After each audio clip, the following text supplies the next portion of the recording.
I mean, I'm upset I have to debate Snake a second time.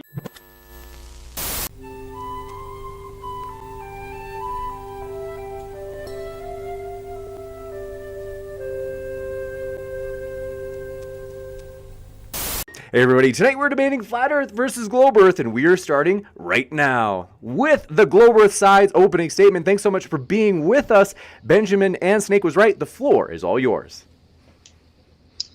Okay, I'm going to start us off, and I don't know if this is going to be more unique or whatnot, but I'm going to actually try to come at this from more of a theological and I guess poke at some of the philosophy that Flat Earth uses, because I think it can be damaging specifically to the Christian worldview and the mission we're called to share the gospel. That's supposed to be our focus. And I think a lot of times, especially in circles that I know, Christians can get so wrapped around certain topics that are gray area topics, such as the age of the earth, the shape of the earth and whatnot, that we miss the black and white topics, such as Jesus Christ came to save us, to justify us, to forgive us for our sins. And so I'm going to talk about three different kind of lines of thinking in the Flat Earth community, as well as three different common biblical passages used to support the Flat Earth. I'm not saying you can't be a Christian and believe the earth is flat. You should follow your convictions. But what I'm saying is we need to be very, very careful in the amount of importance we place on the shape of the earth, whether we believe it's a globe or it's flat. I believe it's a globe. So there are three philosophies in the flat earth Christian sphere that I would say are damaging to theology, to the Christian theology in particular. The first one is that I cannot trust what I cannot see. This usually references Earth curve. We don't want to say we have to go up high to see it. We should be able to see it from where we're at. Well, I cannot trust what I cannot see. That flies in the face of Scripture. This line of thinking avoids any trust we can have in the Trinity. You cannot see God, Jesus, or the Holy Spirit. If we take this to its full logical conclusion, this line of thinking would necessitate that neither the Trinity or any of its members exist at all. The second one, I cannot trust what I cannot experience. That would be the Earth's rotation. Often it's said if the Earth is spinning as fast as that the heliocentric model claims, we should feel it. This line of thinking voids any trust we have in any historical event or figure in Scripture. We cannot experience the strength of Samson, the fleece of Gideon, or the transfiguration of Jesus witnessed by Peter, James, and John. If we take this to its full logical conclusion, the Bible, in its majority at least, should be considered unreliable because there are so many claims in it that are impossible for us to experience today. The third point, status or qualification doesn't matter.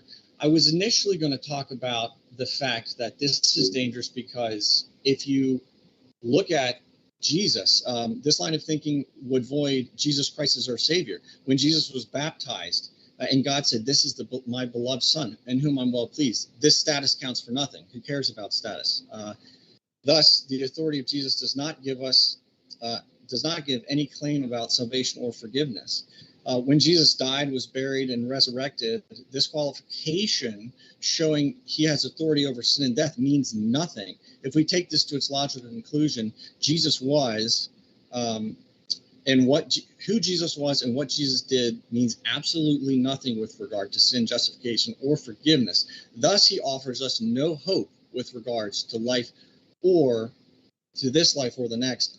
And I do think that could pose a point of argument for anyone taking that from the other side, because that is talking about God. So I would just then say the Apostle Paul, when he was about to be flogged, he presented his qualification as a Roman citizen. One of the guys who was there about the flogging said, well, I had to pay a lot of money for mine. Well, the Apostle Paul said, I was born a Roman citizen. That changed the whole tone of the situation. So we cannot simply say, well, I can hand wave at qualifications because I didn't see it. I didn't experience. If a qualified person makes a claim, you can be skeptical, but we must be careful in not becoming prideful or belligerent in our skepticism. Those are my 3 points of philosophy that I do think can become very dangerous and can go against the Bible if we take them to their true logical conclusions. The next 3 points I'm going to make, they're biblical points. I'm just going to try to say we cannot make black and white claims about the shape of the earth being a globe or being flat. There's lots of gray areas in the Bible about how it's shaped, but there is no passage in the Bible that explicitly says flat or explicitly says globe. Nothing that explicitly says geocentric or heliocentric. And so that's basically the point I'm going to address. Again, we need to be careful the energy that we're putting into this. James, can you please give me a time check at 7 minutes and cut me off at 10? I don't know how long it's been. Okay, thank you. The first biblical claim, the earth doesn't move or rotate. Usually this text, it comes from, could be First Chronicles, or for a lot of the Psalms, and Isaiah as well talk about this. He has fixed the earth. It is firm and unmovable. A point of issue I have with this is the texts are either poems or they're not intended to be taken as an explanation for the earth's physical state, or they could be hyperbole to add emphasis to God's power. If we are going to say that all scripture speaks of the earth, that speaks of the earth is to be seen as literal, what are we to make of Psalm 104:5? Thou dost fix the earth on its foundation so that it can never be shaken. Does this mean we must deny earthquakes? Either we cannot take it literally, which is what I would offer, or we cannot trust it because we can experience earthquakes. And so there's a contradiction. Let's see. Another passage that's similar would be Job 26:7. He stretches out the north over the empty space and hangeth the earth upon nothing. This implies that there is nothing holding the earth in place, and thus this would contradict the idea that the earth is fixed. If God did fix the earth upon its foundation, how can he also hangeth the earth upon nothing? My mouth is dry, 1 second.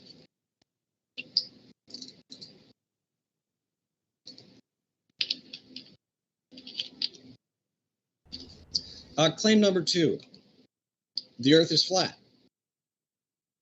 I'm so sorry, my computer's glitching. The earth is flat. Proof text for this might be in the book of Daniel, chapter 4, 10 through 11. The visions of my head as I lay in bed were these. I saw, and behold, a tree in the midst of the earth, and its height was great. The tree grew and became strong, and its top reached the heaven. And it was visible to the end of the earth, to the whole earth. My point of issue with this is there's several different explanations we can give, and I'll just cut to what I would say is the most likely one to explain this. This is a dream. Dreams can do illogical things and still make sense to the dreamer and or interpreter. Take Genesis 41:4. Pharaoh has a dream where 7 ugly, thin cows ate up 7 attractive, plump cows. Not only do cows not eat each other in real life, even if they wanted to, it wouldn't be physically possible. Cows do not have the hardware needed to consume bones. And then I'll jump down to my third claim. Only the flat earth explains the sun's movement. I don't actually know if this is an explicit claim, but I did see some issues with the typical models. I do know Nathan specifically usually say you don't hold to a model, but this is just me arguing against the Christian worldview in general, making vicious claims that the earth is flat and we have to fight against this. So proof texts, in them, the heavens, a tent is fixed for the sun, who comes out like a bridegroom from his wedding canopy, rejoicing like a strong man to run his race. His rising at one end of the heavens, his circuit touches their furthest ends, and nothing is hidden from his heart, from his heat. My point of issue with definitely this is, just at the 7-minute mark. Roger that. My point of issue with this is, if this is to be taken literally, no flat earth model is correct that I've seen, because the sun never physically goes to the edges of the earth and touches them. It's always somewhere in the middle, and it moves in the middle. Also, this says that the sun rejoices. again, that would lead me to believe this is hyperbole or kind of just God bragging about his creation here. This is not intended to be a literal description of what the sun is doing every time it rises and sets and moves around the world. So I had a couple other points, but for the sake of time, I'm going to just go through my conclusion. Why am I pointing all of this out? It is because based on a biblical worldview, we're called to be careful with what we teach. Scripture says, not many of you should become teachers, my brothers, for you know that he who teaches will be judged with greater strictness. That's James 3:1. If we go on teaching what is not true, be it openly dishonest or a genuine mistake, we are going to be judged for it. Furthermore, Scripture makes clear if we cause those who we are teaching, especially those who are children or who have childlike faith, to sin, the consequences will be serious, at least scripturally, at least spiritually and eternally, if not physically and immediately. And my scripture to support that is, but whoever causes one of these little ones who believe in me to sin, it would be better for him to have a great millstone fastened around his neck and for him to be drowned in the depths of the sea. Lastly, as a professing Christian, we must be careful what we put emphasis and energy into. We are called to share the gospel of Jesus Christ, to make disciples of all nations. If we, during that mission, have conversations about the shape of the earth, well, then so be it. That could be profitable. But if the shape of the earth pulls us from our focus and ability to make the gospel our foremost priority, then it has become an idol, and we should flee from it. And I support that with Matthew 5:19, and then skip to 29. Therefore, whoever relaxes one of the least of these commandments and teaches others to do the same will be called least in the kingdom of heaven.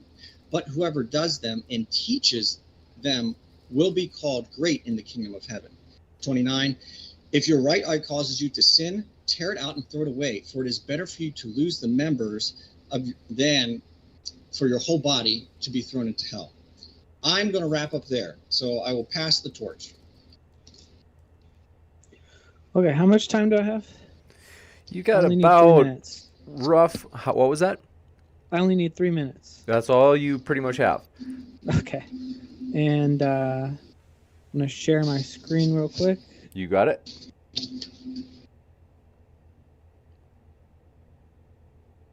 Okay, not sure how that's going to come out with the aspect ratios and everything, but okay. So I'll name a few ways to confirm the shape of the Earth while you watch a live feed of the Earth from space. This is the Himawari telescope. It offers us a full Earth, non-composite, non-NASA image. So obviously there's this satellite, can't be faked at the rate images are pumped out in real time, and it matches real-time weather patterns, so you can go and test this. Flat Earthers won't bother, I bet. Flat Earther Jeranism proved a curve over water with his famous experiment. Interesting. The way the stars spin clockwise near one pole, counterclockwise in the other, is exclusively concordant with a globe. Lunar eclipses show the shadow of the Earth on the moon, and it's curved. The ISS has uncut footage longer than the weightlessness can be faked. Lake Pontchartrain has a bridge over it that's built to be curved. Its schematics are curved over curving water, and the curve is visible. The fact that the sun cannot cover the entire Earth is impossible on a flat Earth. We can see lights much farther than the supposed width of the Earth would be. So, and a final way you can test yourself without advanced degrees or mathematics, you can go to the North Pole, you can go 50 miles south, 50 miles east or west, then go 50 miles north again in a triangle, and yet you'll end up in the same place. You can only do this on a globe, and you can actually go test this yourself. No flat earther will ever bother. And this is just so much of the ridiculous. There's so much ridiculous whack-a-mole ad hoc stuff the flurfs have to pull. Gravity defying local sun that changes path for the seasons. Should be a simple, quick visit, but again, no flat earther will ever bother. So I'm going to put my cards on table here. Those are just a few ways that the reason I believe in a globe. So, but my tactic here today is I'm going to address the fact that the belief in flat earth and all the ad hoc supporting arguments are basically the result of not understanding things like how Australians don't fall off the bottom of the earth, how water sticks to a spinning ball, how air can stick to the earth next to a vacuum. Well, vacuums don't suck, air pressure blows, but gravity pulls. And to give an example of how manipulative flat Earth rhetoric is, they say things like spinning at thousands of miles per hour. Well, the reality is velocity can't be felt, only change in velocity, and the change in velocity is 15 degrees per hour. Well, that's a fourth of a degree per 60 seconds. That's not perceptible at all. So to visualize this, imagine trying to wash your clothes in a washing machine that spins one single rotation every 24 hours. Go soak a tennis ball in water and see if you can get water to fling off with centrifugal force. If you spin that the same speed for 24 hours straight, it won't be perceptible. So sometimes flat earthers will be converted by arguments like we can see further on the curve of the earth than we should, but that's ignoring atmospheric refraction. So flat earthers say that refraction goes the opposite way that it does. So I'm going to disabuse them of that notion tonight if that comes up. Now, it may seem as all I've done is attack flat earth and haven't defended the globe. But first off, globe is scientific consensus. I don't have to defend it. It's been defended by the best scientific minds. The flat earthers have to overthrow the status quo. However, it is precisely in demonstrating the proper understanding of gravity that I will prove the globe Earth tonight. If at any point in this debate my opponents refuse to answer or engage in my demonstrations of how gravity and atmospheric pressure work, this will serve as an admission of defeat. These are my win conditions tonight. I have 3 points total: that gravity can contain fluids without a lid, it can do it on all sides of a ball, and gravity will force Earth to be a ball. So I'm going to either correct my opponent's gross misunderstandings of basic physics, or they'll expose that they're afraid of the demonstration, thereby showing that I am correct. That, or they might correct me and I'll admit defeat. But again, if they dodge, this will be their admission of defeat. And thank you. Thank you very much for that opening statement from the Globe Earth side. We are going to kick it over to the Flat Earth side. Thrilled to have you guys here, and want to let you know, folks, if you have not already heard, we are absolutely pumped to have our first ever conference coming up this weekend, Saturday, January 15th and Sunday, January 16th.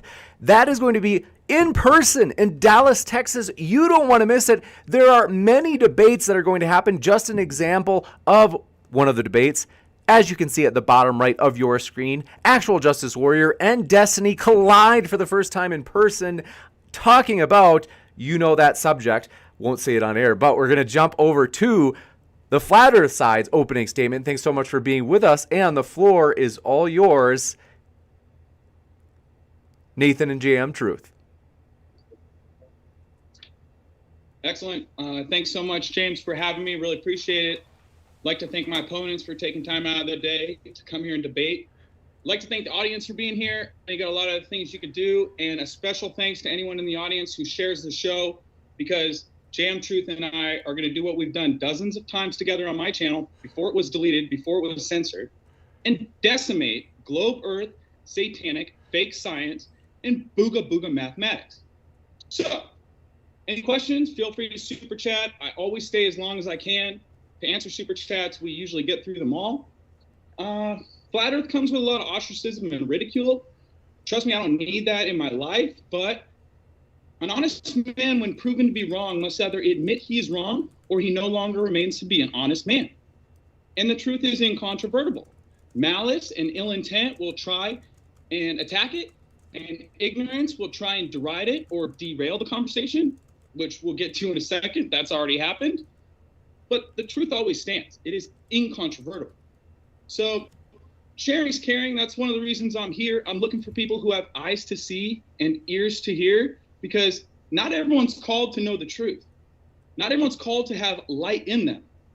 Okay? And it's the scriptures say, you are my people, you will know the truth.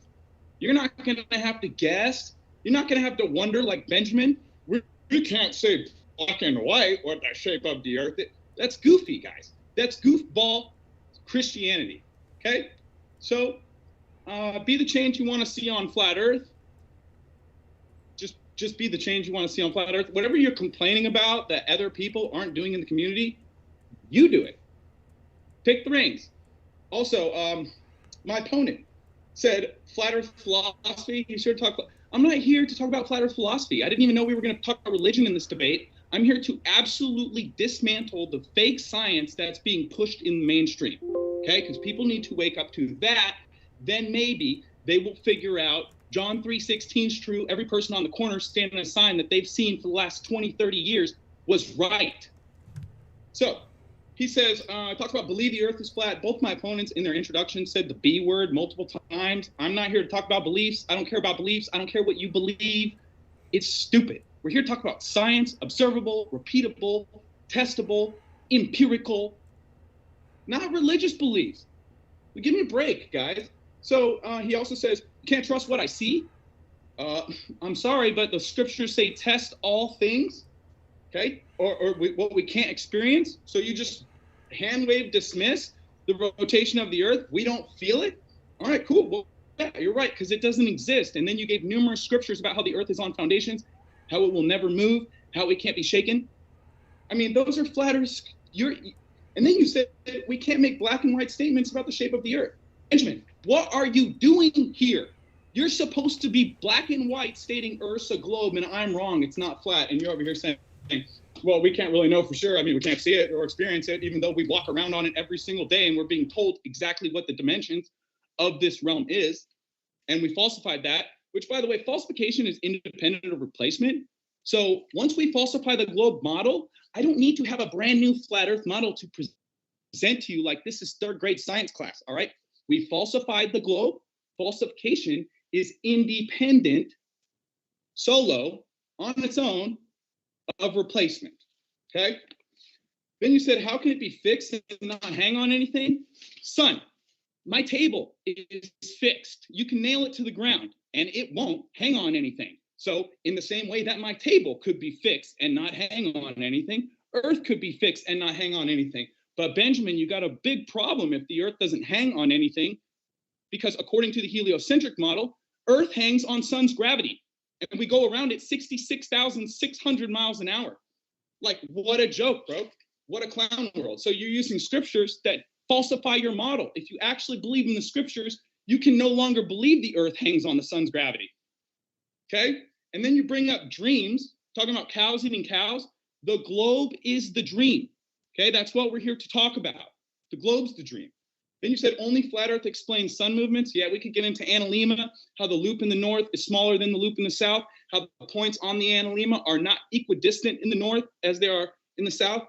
It's moving a lot faster in the south because as the sun's orbit goes between the tropic, it expands and contracts. Therefore, it has to speed up and slow down. And Globers will say, well, you just think the sun speeds up and slows down? How stupid is that?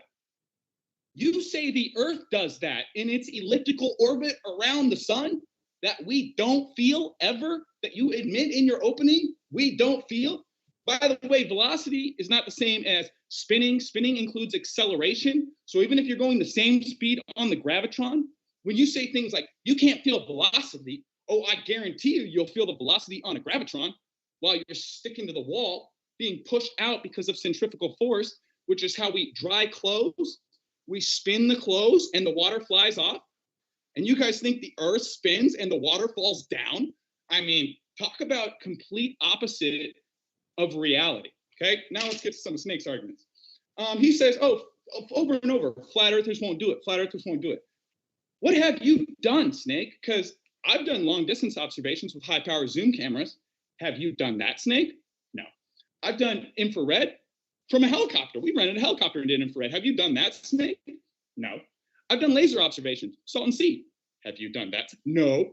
I've done mirror reflection tests. Have you done that, Snake? No. I've done astrophotography, astroarchaeology, lining up the stars to megalithic structures and taking time lapses. Have you done that, Snake? No. Have you done any star trail videos, Snake, ever in your life? Because it was one of your claims. You actually talked about star trails, how they spin different directions in the northern and southern hemisphere. Well, I got a news flash for you, buddy. If you're on a rock floating in space that's spinning one direction, all the stars in the sky are also going to move one direction. Congratulations, Snake. You falsified your model in your opening. So have you ever tested the temperature of moonlight? No. I've done it with a laser thermometer. Ken Wheeler, who's a glober, did it with a FLIR, Terminator vision, and proved that moonlight is cold. So have you ever gotten a group of land surveyors together in Denver, Colorado, and then tested to see if the Earth is actually curving for 2 days? taking measurements every quarter of a mile? No, you haven't done anything, dude. Like, and you're over here saying flat earthers won't do it? What a joke, bro. And Benjamin, the scriptures say test all things and hold fast to that which is true. And you also brought up teaching children things that are wrong. That's one of the reasons I'm so passionate, #RedPillTheYouth, about teaching children the truth. I pay children money to read my flyers, get the video, and put it on the internet with the permission of their parents, of course. But you guys, this is important. We need to start teaching children the truth, because anytime someone denies an axiom or something that is self-evident, they will reap their reward down the line, eventually.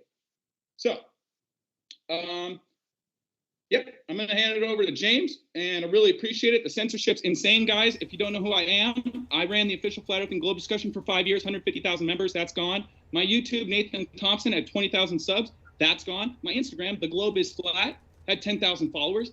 That's gone. I don't curse. I don't insult people. I don't post any nudity or vulgar images. And I'm the dude you got to censor. NASA goes in front of the Senate and says, I'm the dude you got to censor. Give me a break. Thank you, James, for hosting me on your platform. I hand it over to my brother in truth, JM Truth. Let's go. Okay. Way to go, Nathan. Good job. So I wasn't going to do this way, but I'm going to do this way because of my boy Snake, who decided he was going to come out like a jerk and just start swinging like a freaking crazy man. Okay, so first, let me say, Yaverechacha Adonai v'yishmerecha. Ya'er Adonai panavilecha v'yehunecha. Yaseh Adonai panavilecha v'yishmerecha shalom.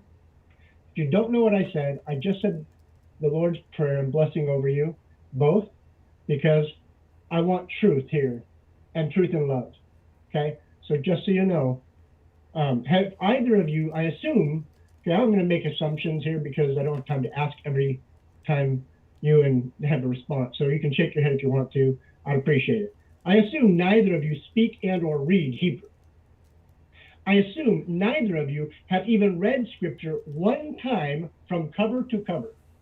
First of all, I am not a Christian. I am, however, a man of faith and spiritual conviction. I also have spent time before the Most High. When I say that, I mean I've had a Moses moment. I'm not afraid to say that publicly because I was called by the Most High to speak truth.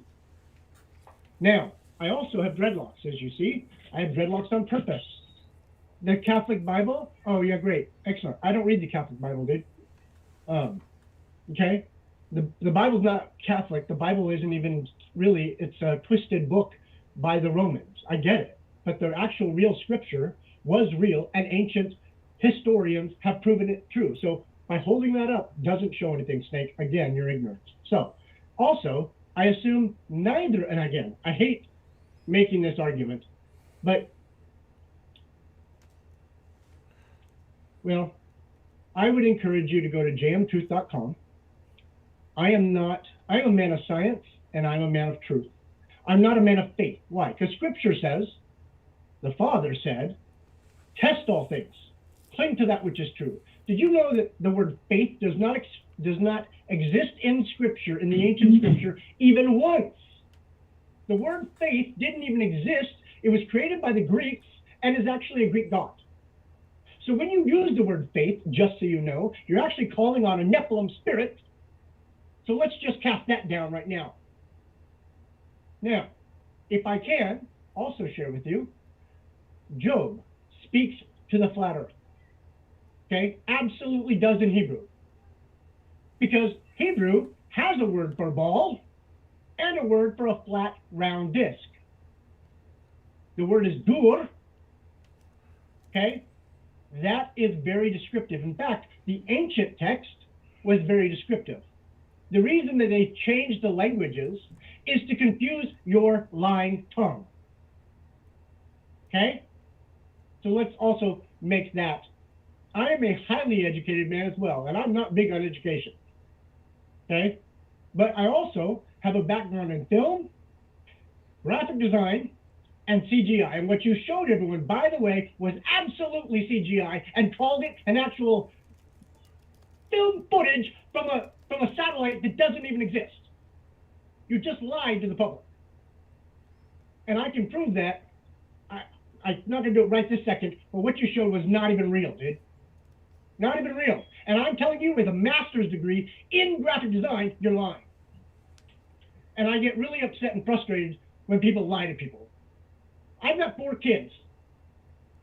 And this is now coming off like a lecture, I guess. I have 4 kids. I'm responsible for teaching them truth. Why? Because the society is lying to them. So let me just cover a couple of things real quick. To blow y'all's argument. If you've not read or studied Hebrew, you should not be teaching. Because that's the problem. You go to school, you go to a Christian college, they give you all this indoctrination, and then you think you can just teach whatever you want.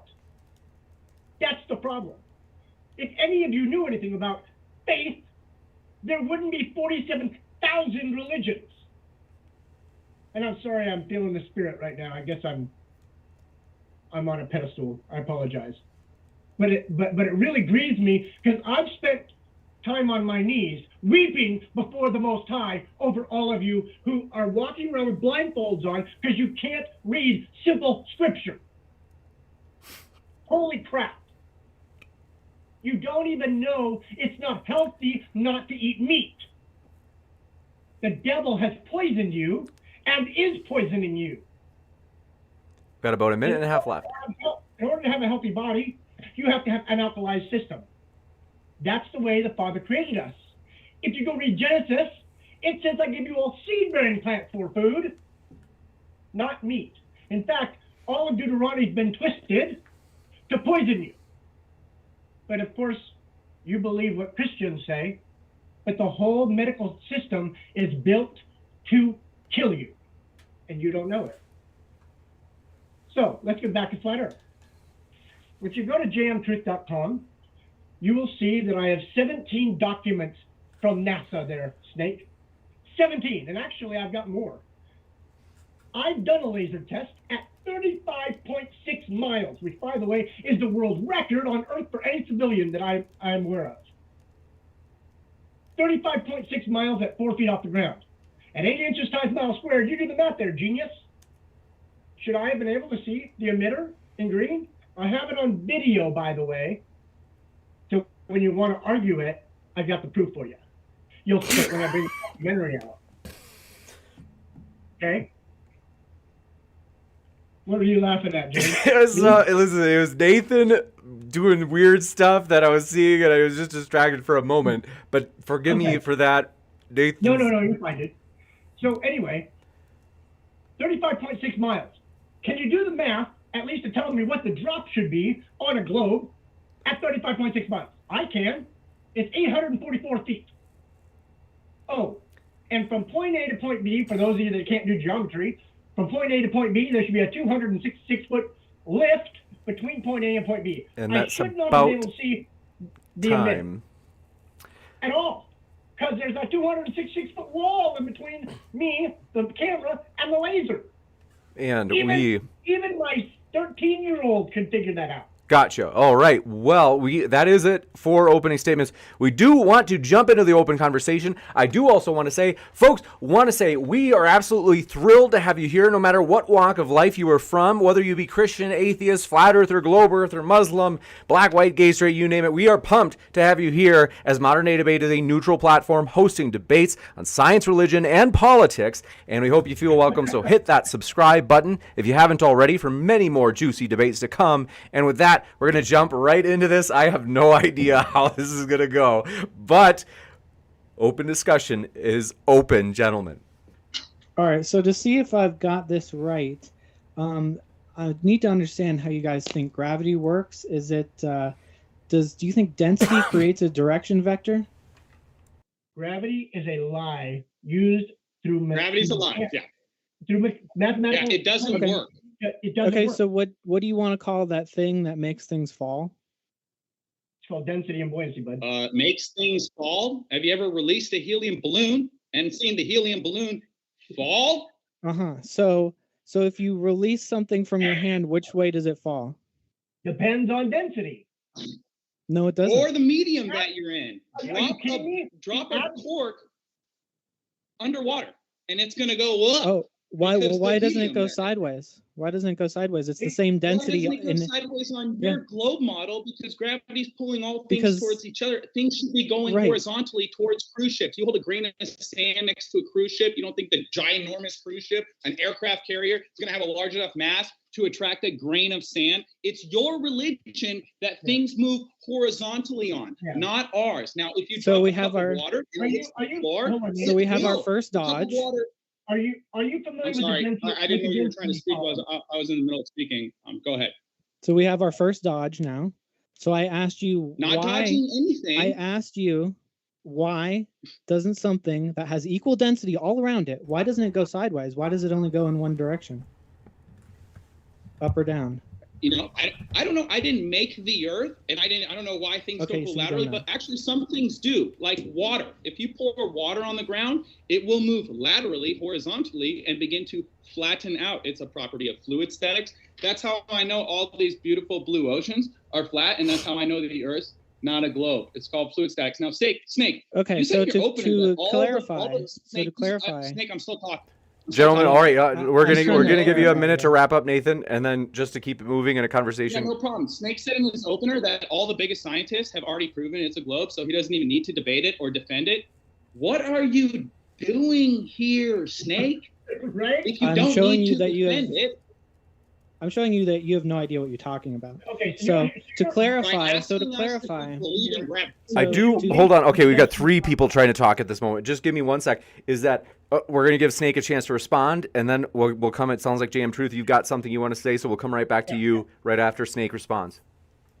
So to clarify, I'm talking about a solid object like a rock or a ball in a medium, and you dodged the second dodge. You started talking about a medium moving sideways over something. So I'm asking you, this is the clarification, what I asked.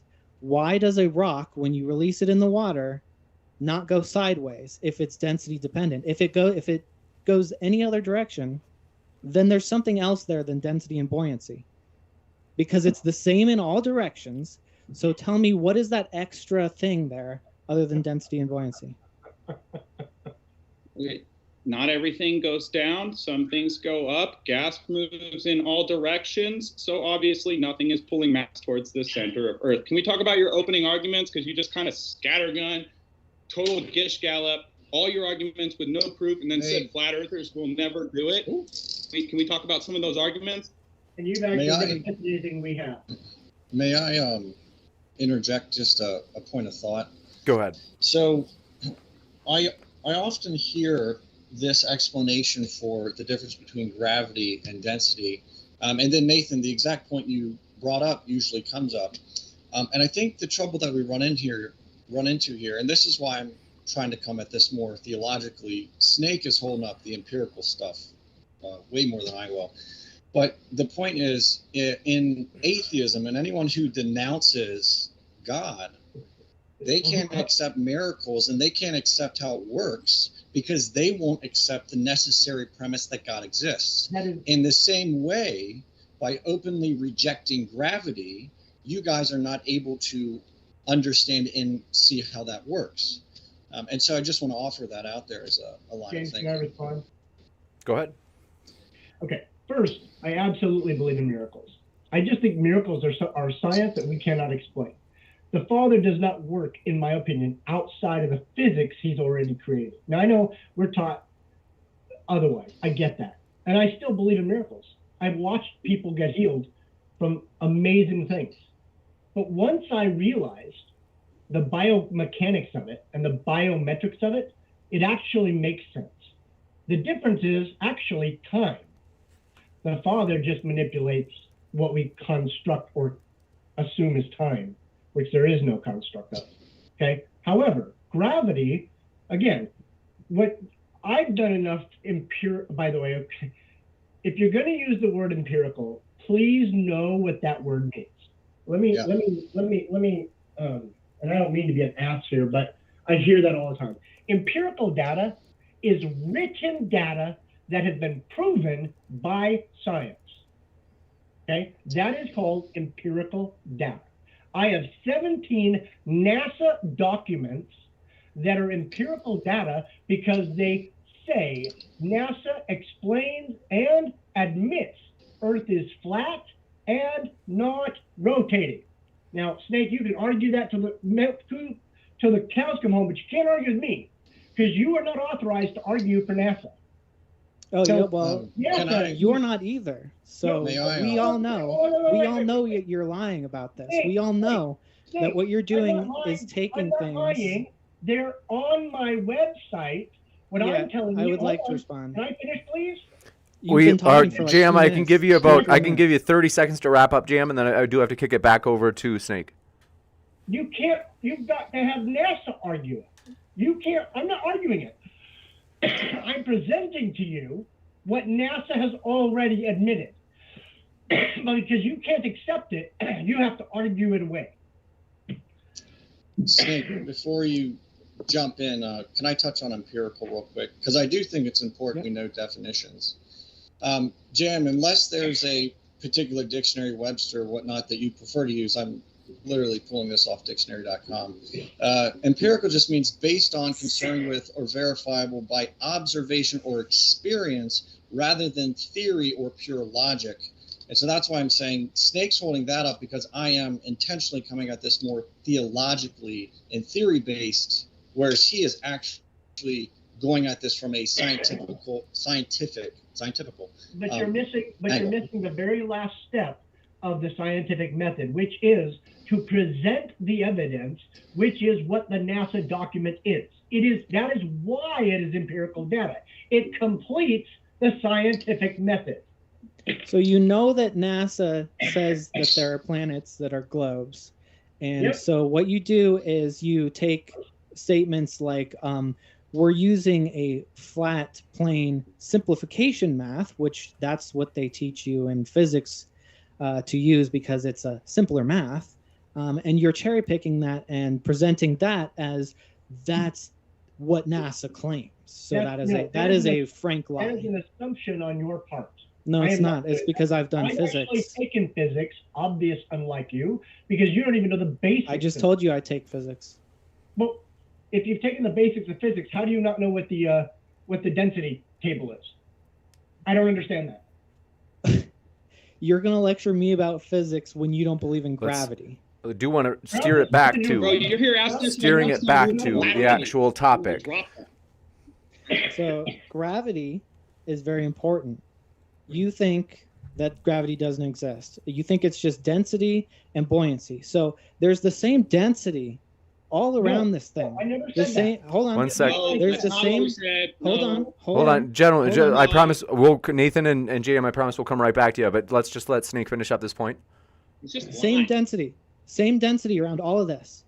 Same buoyancy forces go in every direction, and yet it doesn't behave the same in all directions. It behaves in one direction. So you are missing a part of the puzzle. No, you are missing part of the puzzle. I just explained why you're missing a part of the puzzle. Please explain to me what I'm missing. Yeah, I was going to ask, what is the part of the puzzle? Don't just say, no, you. Explain. I'll explain. All right. Can I explain what you're missing? When was gravity created? Sorry, Nathan. Go ahead. When was gravity created? Do you know? Because it wasn't around forever, and Einstein did not create gravity. That is actually an absolute lie taught in school. It is not true, and there's no historical basis for it. And I've got a graduate degree, so if you want to argue with me, go ahead, but you better pull up some goddamn references. For what? Who invented gravity? From again, coming at it from my angle, there's a difference between creating something and identifying something, and obviously, we can't claim that gravity is a force because it's not defined as that. But what we have is an explanation for how the world is working, and so that is what is being claimed here. We're not being claimed that gravity was invented at this time. Again, from my angle, gravity was created at the conception of the universe. It's when did we discover it? Same with microbiology. When did we discover it? That's not when it was created. It always existed. It just took us a while to catch up. Except you cannot acknowledge that in the Bible, actually, there's more argument, actually in Hebrew, because you don't speak Hebrew or even read Hebrew, for actually a flat Earth model than there ever is for a globe Earth. In fact, there's 4 corners of the Earth. The angels stand at 4 corners.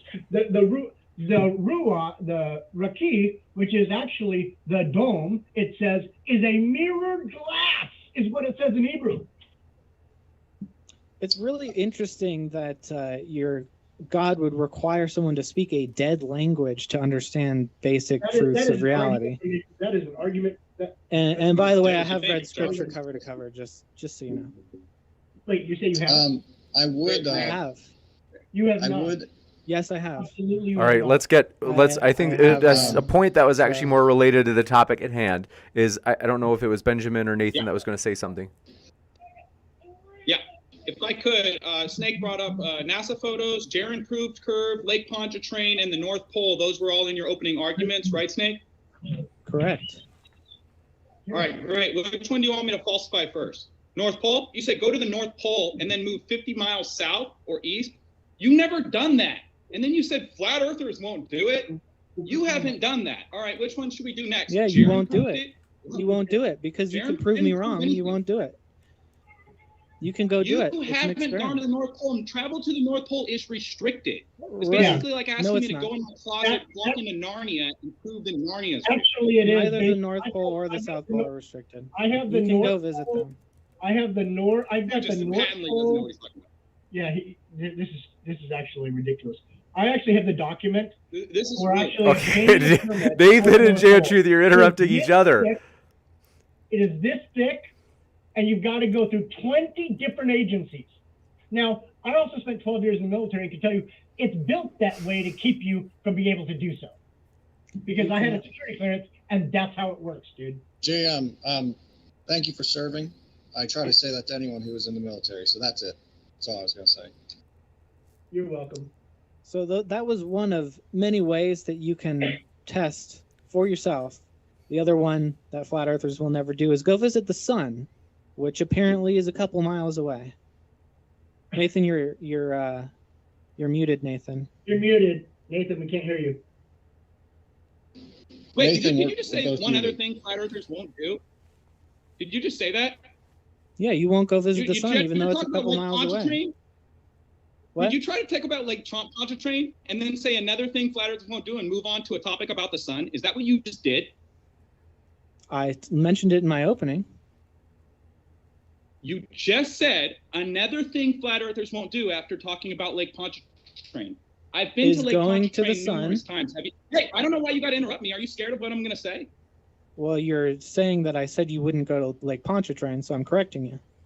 But he's been to Lake Pontchartrain. You just talked about Lake Pontchartrain and then said another thing flat earthers won't do and started No. talking about the sun. Yeah, you just No. did that. The audience can go rewatch it. It's fine. No big deal. But No, just so you know, I've been to Lake Pontchartrain. what happened was I said you You're wouldn't gonna visit the interrupt All me. sun. right, all right. We do have to have it such that there's not too much interrupting. So Nathan will give you a chance to finish this in about a minute, and then we'll come back to you, Snake. I don't need a minute. I just need a couple sentences, and the dude can't keep his mouth shut. So thank you, James. I really appreciate that. So I've been to Lake Pontchartrain numerous times. I know for a fact, you probably haven't ever been there or tested it with any data you could show me, but there's flat earthers there that became flat earthers because Lake Pontchartrain should have a measurable curve over it. It's about 20 miles long, and there is no curve. I've also taken a time lapse from one side of the lake to the other side of the lake, and it's a straight line. I am not curving around a globe. Also, you can see way too far on that lake. I've done sight distance observations. I had 800 videos up on Be the Change before my channel was deleted. Like I said, the people there found out the Earth's flat because they're looking across the lake and realizing it's not curving. So for you to say, oh, there's this lake I've never been to and it's curved, that is so goofy because I've been there and tested it and you haven't. So I've been there is not an argument. You have to explain why it's not curved. You haven't. And to correct you for about the fourth time, I did not say Lake Pontchartrain any time during this discussion other than now. The thing that I said you won't go do is visit the sun. So that's the correction. So there is a visible curve. I don't care how many times you say I've been there. There's a visible curve. Hold on one second, And, JM. I gotta let him finish. Sure. Go ahead, Snake. And the specs for building the bridge is curved. Got this. And yeah, and saying, "Oh, I've been there," is not an argument. You need actual data. We have pictures of it. That wasn't my argument. Oh, and the other thing. Okay. Right, you didn't have an argument. We'll give you this last. We'll give you a couple. We'll give you a couple more sentences, Snake. All right, Nathan. Just to be sure that he's finished his point as well. Just to be sure that he's finished his point as well. Snake, do you have any last points before we kick it over to the flat Earth side? So yeah, atmospheric refraction makes the curve look a little bit bigger than it is, and we can discuss why you guys don't understand refraction either. But I would like to get through why you guys don't understand gravity first. But pick your poison. Okay, so see,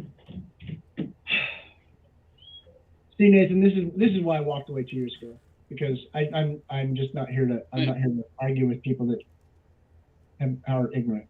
I know. Although ignorance. Real quick, Jam, real quick. Hey, since I'm ready, I got something loaded, dude. This guy was over here saying we need to not focus on certain things too much. Benjamin, God's account of his creation is part and parcel of the gospel. So a person with genuine faith believes what Jesus said about heavenly and earthly things. If I told you earthly things and you not believe, how will you understand the heavenly things? John 3:12. Jesus is God, and Jesus created all things in heaven and on earth. See Colossians 1:16 through 18. And he's revealed himself through creation. So it is very important to have an accurate understanding of what the creation is. Otherwise, you will ipso facto automatically have an errant conviction about what the creator is. If a heliocentric creation doesn't exist, a heliocentric creator also doesn't exist. Would you agree with that, Benjamin? Yes, completely. Great. So all your quotes earlier talked about the earth being on foundations, not moving. Do you trust what Jesus said about earthly things? Or do you think it's all poems? Oh, well, no, that's my point. And Jam can attest to this because he's influenced in Hebrew. He can attest that, one, Hebrew is a vague language. It is not a specific language. They like to round things. Hold on. I want to give Benjamin plenty of time, and I promise we'll come back to you, Jam. Look through any book that talks about militaries, armies. When Solomon makes his great bathtub, pi, and this is a big thing that a lot of people say, is pi is described as 3 if you go off of that. While we describe it as 3.14, it's not actually either of those. It's far more specific. Hebrews were notorious for rounding things. So that's just to say what is written in the Psalms, one, is poetry, and so it's probably not intended to be literal. But secondly, for things that are not painted black and white, that don't have a specific singular. Hold on 1 second. Let's just. We're going to give you, Benjamin, 30 seconds to wrap up, and then we're going to kick it over to Jam Truth so he has a chance. Please. Sure. Yeah. No. And I value his input. But for things that are not specifically written out in Hebrew, where there's only one word for it, they interchange words often. And again, one reason I'm thankful the Gospels are written in Greek is because that's far more clear. Hebrew is far more general. Look at, and I'll finish with this, look at the creation account. How old's the earth? What does a day mean? Yom can mean a variety of different things. And I am a young earth creationist, so I will just say that. But I can't say beyond a shadow of a doubt I know the earth is young because of how vague Yom is. I know that was longer than 30 seconds, so thank you for your patience. Okay. First of all, Hebrew is the first language we've ever had. And when you say it's vague, it's not vague.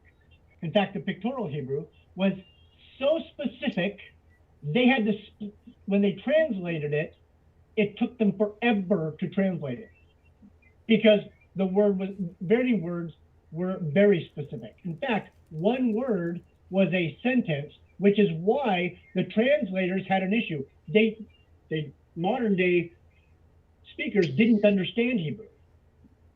In fact, modern day Jews didn't even understand Hebrew. The pictorial Hebrew. Okay, so no, it was not vague. It was actually very specific. They taught you as a Christian it was vague so they could lie to you. That's the truth. Yeah.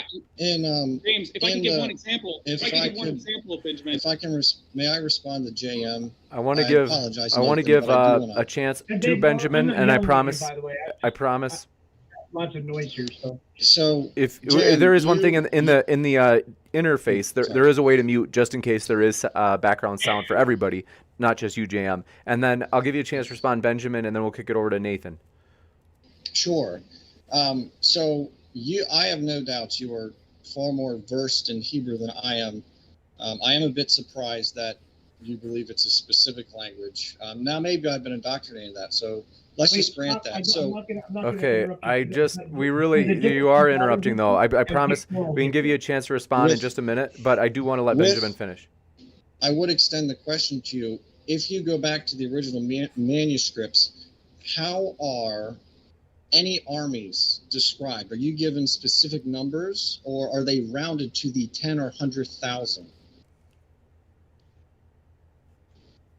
Technically, they're round. It depends, actually. Some are very specific, and some are rounded.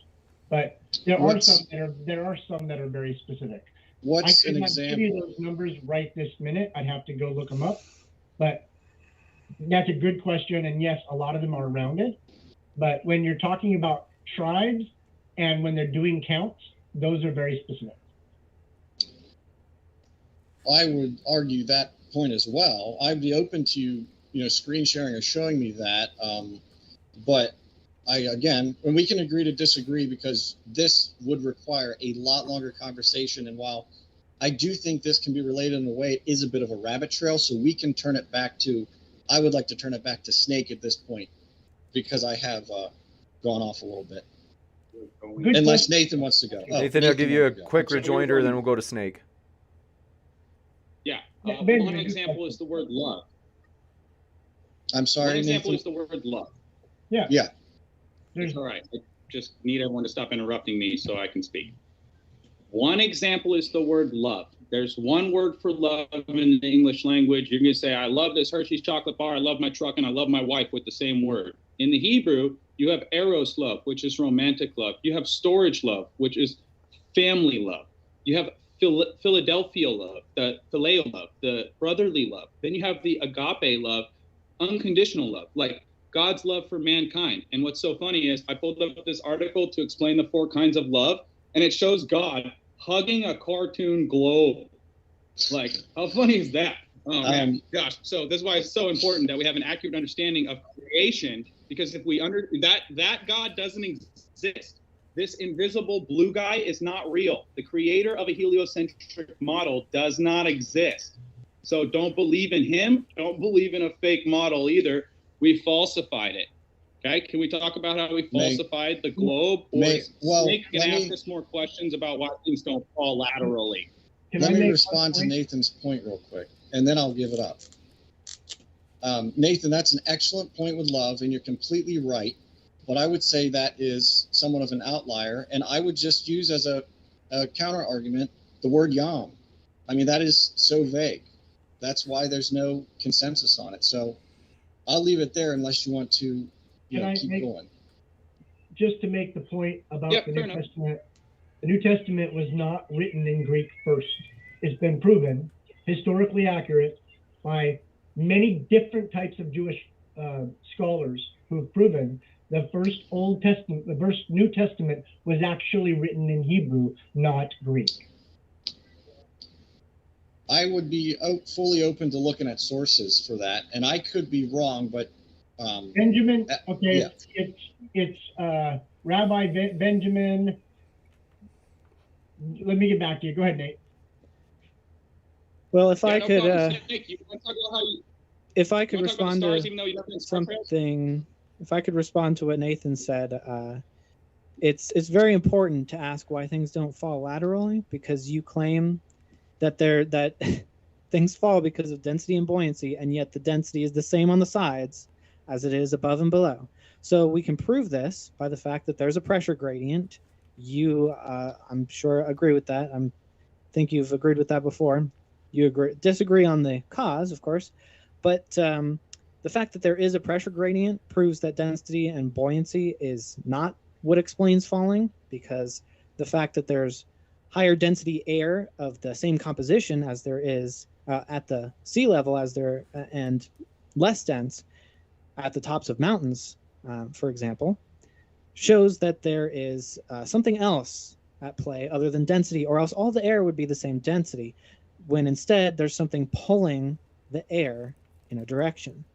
So you're deliberately ignoring that because it destroys all of your arguments. You're right. That's why I'm ignoring it. You're right. I'm just ignoring it because as a graduate student, that's what we do. We just ignore shit.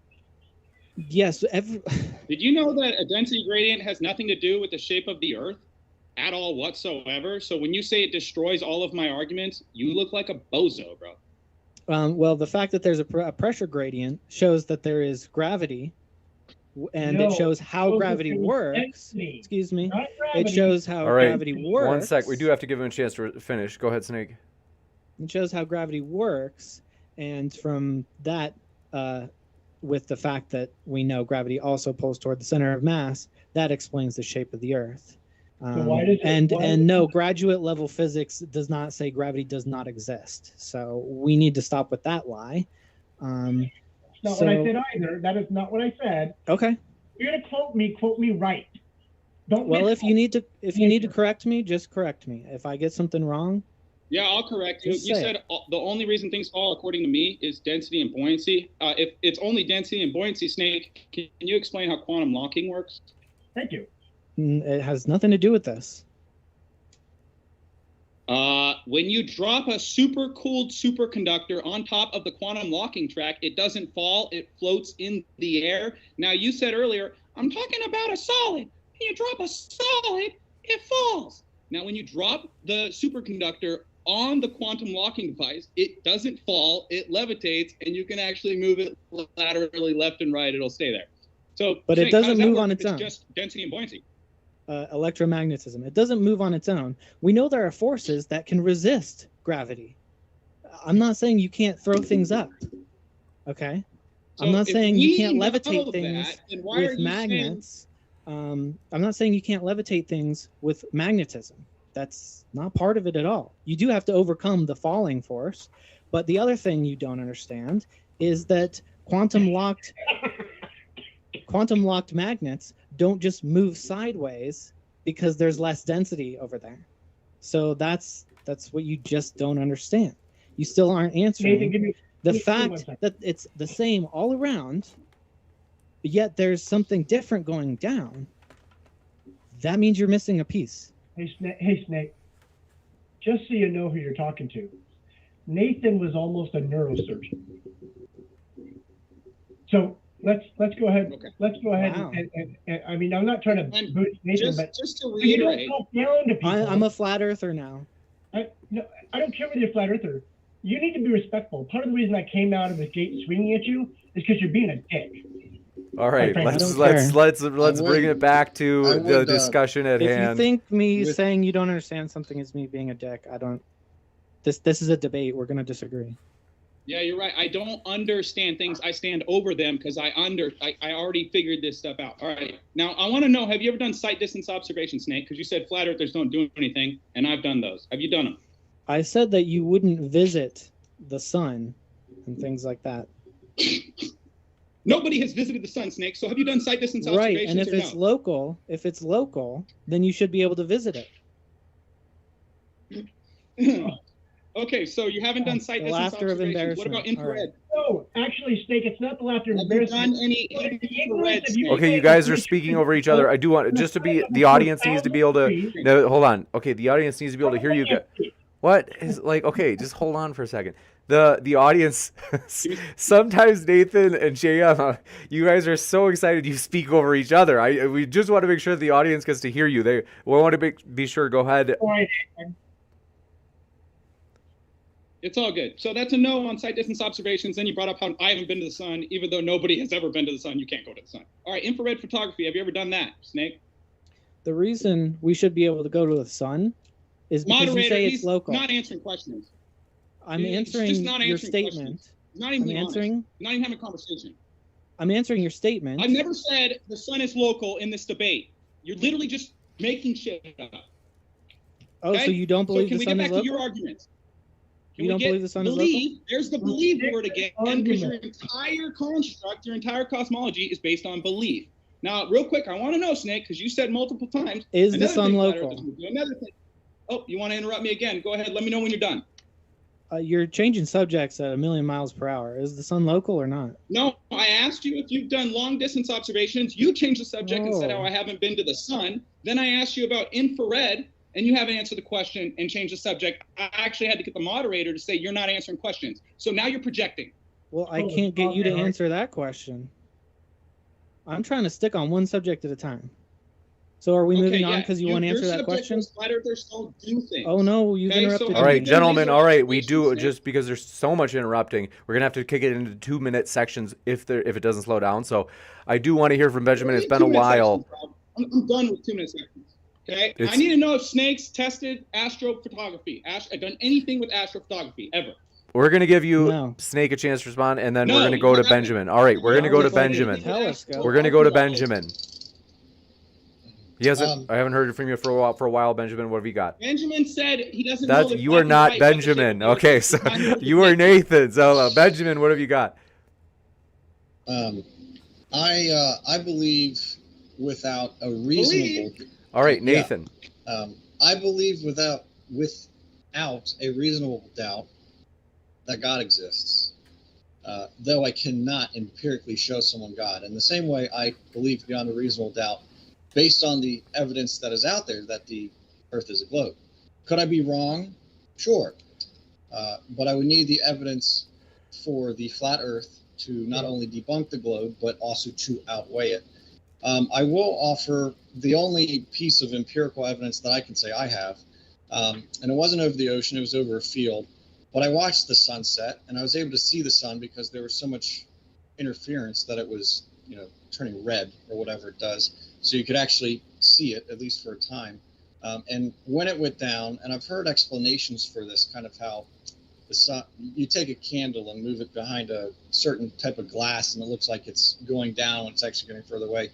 I watched the sun disappear from bottom to top. And I didn't see any size change. I didn't see any blurriness, which you do see on the candle experiment. And so that is my experience. So I guess, what would you guys have to say to that? Well, what did you That's not expect to visible. disappear sideways or from the top down? I mean, that's how it works on a flat Earth. Things disappear from the bottom first because that's where the floor is, and there's converging lines of perspective. That's Right, not but how I would perspective also I would also expect it, just like a light moving down a hallway, I would expect it to get smaller as it gets further away. Oh, If but the it Earth- does. if- It does can you- at times. Gentlemen, we do have It to. We also have to be sometimes- sure that Benjamin gets to finish. It does sometimes look smaller depending on the atmosphere, just like sometimes you can stare at it and sometimes you can't. It also sometimes looks bigger. The moon does the exact same thing. And so I don't know where else I was going with that. Nathan, what did you ask? You had a question. You said something. I'm not sure what you're showing me.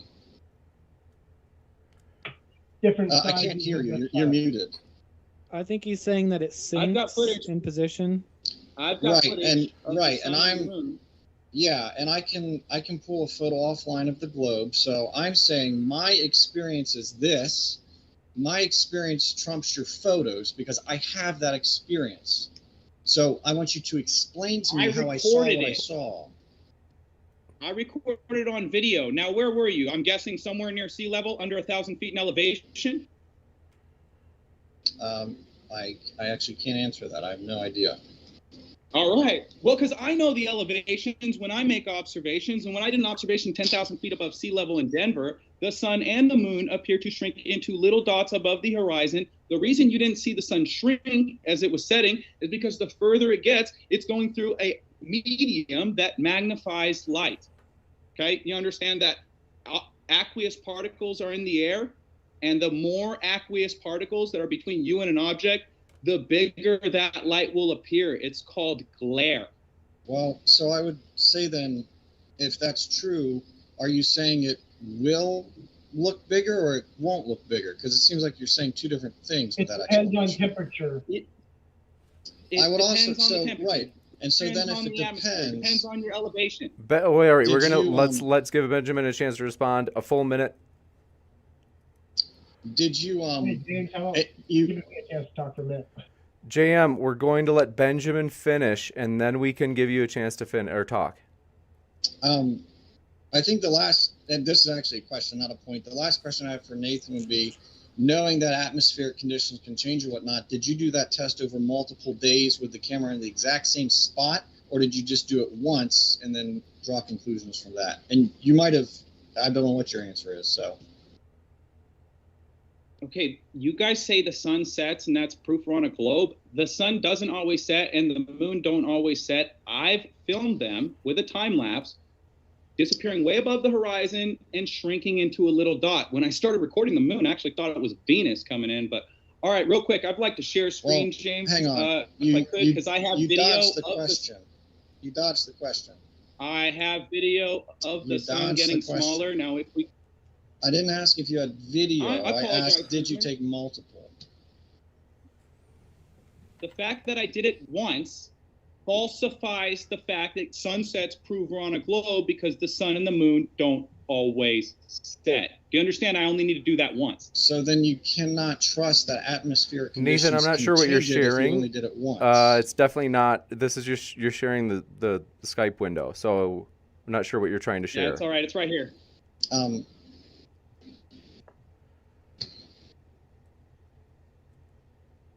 There you go. The sun shrinking and not setting below the horizon. Okay. So next question. It doesn't stay the same size always because it is literally moving away from you. I just showed it. Do you have any more questions, Benjamin? Yeah. How does, so lenses and whatnot can cause a lot of different distortions. That's one reason that I know a lot of flat earthers are so skeptical about fisheye lenses and whatnot showing the earth is flat. I'm telling you what I saw with my eyes, that didn't happen. I know that. And so I'm just saying, you could have, for all I know, you doctored that. That could be a CGI video. You guys use that argument a lot. So I'm just saying, we can't just throw credibility to you because you offered a video. Nathan, you're sharing the Skype window again. Okay, thank you. I do want to, I will leave it there, good. and whoever wants to go can go. So do you expect objects to retain their relative distance in the field of view as you zoom in? James, I've been waiting for a while. Just FYI. JM, we'll give you a chance to respond right now. What do you got, JM? I haven't heard either of you actually answer any of my rebuttals or comments. I have a simple one. For the physics specialist here, Snake, and I've done physics. I've studied physics much more, I'm sure, than you have based on my age. And I'm not trying to brag or say, hey, look at me. I'm just saying based on how old you look. I've even taught physics. The second law of thermodynamics is unarguable. It is a law for a reason because it is proven beyond all doubt.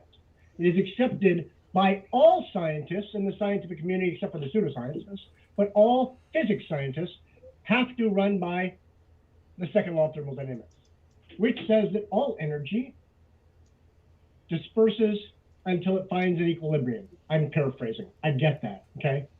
But car tires are a very simple example of that. You pump up a tire, it has higher pressure than the air outside, and as long as it is in a sealed container, it holds its pressure. The minute you push the valve, what happens? It releases. Same thing for a vacuum. In fact, nature abhors a vacuum. We're taught that in grade school, Snake, just FYI. You can't create a vacuum without a sealed container. That is basic elementary physics. Yet they want you to believe that there's a vacuum outside of the Earth, and the air on the Earth, which has a positive pressure of what is it, 7.14 something pounds of pressure at sea level, does not pass the what's the Kármán line due to gravity. The problem is gravity doesn't explain that. Physics is the only thing that explains, the second law of thermodynamics, that is, the fact that you have to have a sealed container to hold in all pressure, positive and or negative, or higher or lower pressure. That's why. Let me finish. The only way to create that is in a sealed container. Now, the modern day science will tell you gravity holds that to the earth, but you cannot go in any scientific lab and prove that. I would give $10,000 to anybody who could demonstrate that through the scientific method to me. $10,000 is yours. Up for grabs. All right, I'm about to make a bunch of money. So that's why the pressure gradient on the Earth is very important, because it shows that gravity is pulling air toward the Earth, which means that there is a field container. Gravity is containing air because, well, he's not listening right now. I'll wait a second. Sorry. So the fact that there's a pressure gradient shows that there's something pulling air toward the Earth. Whatever you want to call it, I don't care. Gravity is fundamental to physics. I think everyone should know that. Hold on. Just let JM. I do want to let. Do you have anything to say in addition, Snake? Yeah. So the fact that there's a pressure gradient shows that air is being pulled toward the Earth, which means that there's less air at the top of the Earth, and that the farther up you get, there's no air. So, and I know you guys don't accept the fact that we've actually gone up there and we have satellites up there, but that shows that gravity can serve as a field container, because the way containers work, it doesn't matter if you have a closed lid or just an open lid like actually, a cup. Science. JM, we're gonna let Snake finish. You got about 30 more seconds, Snake, and then we're gonna kick it. JM, are you serious right now? Yeah, James, because you're letting this. Like, I'm gonna let him finish. That's right. So we're gonna let him finish. Snake, go ahead. You got 30 seconds, then we're gonna kick it back into JM. So you can have a pressure gradient with or without a lid. That shows that there's a field container from gravity. The way that containers work is there's a normal force. Air pressure goes up against an obstacle, it gets pushed back down. Now, the fact that we can show that gravity pulls things down means that air can be pulled down, which means you don't need anything up here for the downward movement of air, which means gravity can contain air. Go ahead, JM. All right, you done? James, let me get this one real quick. JM, if you're okay with that. Here's NASA straight off. Yeah, it's fine. Here's right off the NASA website. Phases of matter, okay? Says liquid, shape of container. Gas takes the shape of container. Now, you know, Snake, at sea level, gas moves in all directions where gravity is the strongest, right? Mm-hmm. Well, when you get further away from Earth, there is less gravity. So logic concludes the gas would continue to move in all directions into space. Congratulations. Welcome to Flat Earth. That was amazing. It's still being pulled toward the Earth. You're welcome. Okay. Even if it's slightly so weaker a just to couple of recap, miles Snake, out. Just to recap, Snake, gas doesn't stick to the Earth at the surface where gravity's the strongest, right? You realize there's different physics for liquid than gas. You right? just said yes. Now you're going to say wrong? So You gas said doesn't gravity- move in all you said- directions at Earth's surface? You said air does not stick to the Earth at sea level? Gas moves in all directions at Earth's surface. We went over this, and you said, yes, it does, right? Correct. And then there's a downward force which moves it downward. There's no downward force. It moves in all directions and moves downward. Is that what you're saying, Snake? Yeah, the biggest vector is down. The biggest vector. But it moves Unless you in got all wind or directions, right, Snake? It's Yes. omnidirectional at Earth's surface where gravity is the strongest, right, Have Snake? you ever added vectors in physics?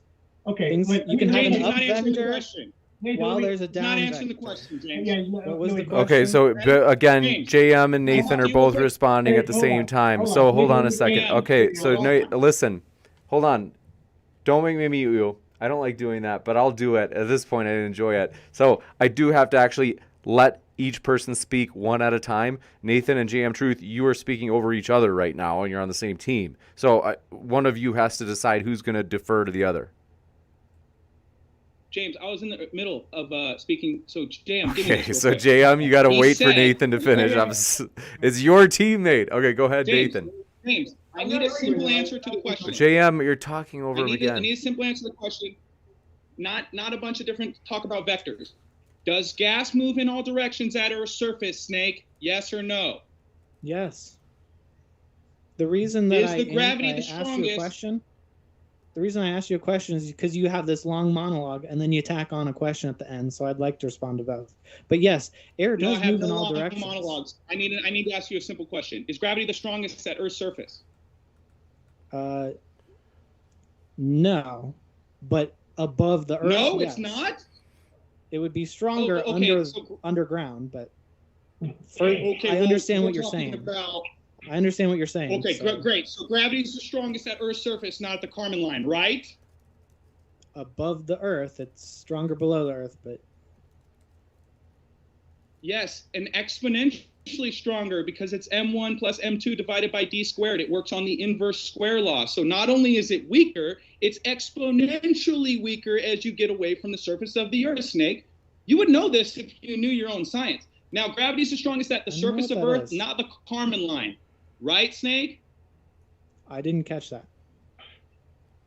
Gravity moves in all directions at Earth's surface where it's the strongest. Gravity's stronger here than the Kármán line, right, Snake?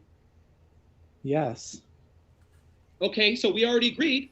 Gas moves in all directions on Earth's surface, and you're trying to say at the Kármán line, it just goes down because of the gravity, which got exponentially weaker as you left the Earth's surface. You It's just still got decimated, bro. Your whole argument got decapitated, and I set it on fire, dude. no, because there's still, even if it's weaker, it's still moving down. Doesn't matter if it's It's a moving in little all bit weaker. directions. Okay, It's Snake. moving in all directions. I'm going to give JM Truth Just say, the oh, last up there, word. it's down. I'm going to give JM Truth the last word because we're going to go into the Q&A shortly. Go for it, JM. JM Truth, what have you got? Okay.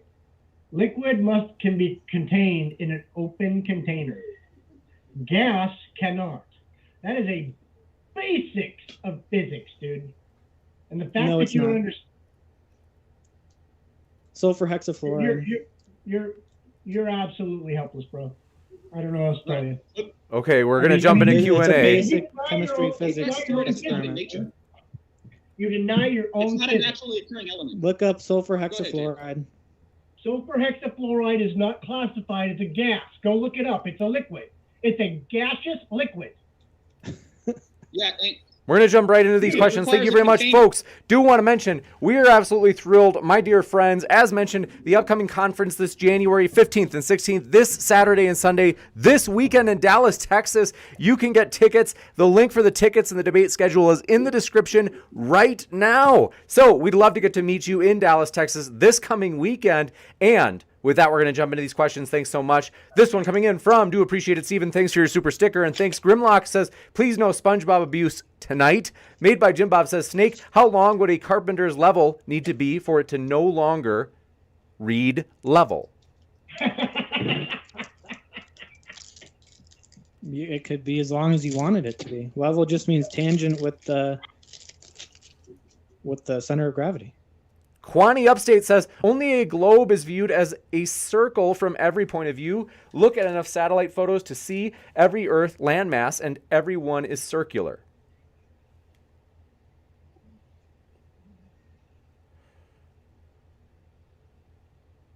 Was there a question in that?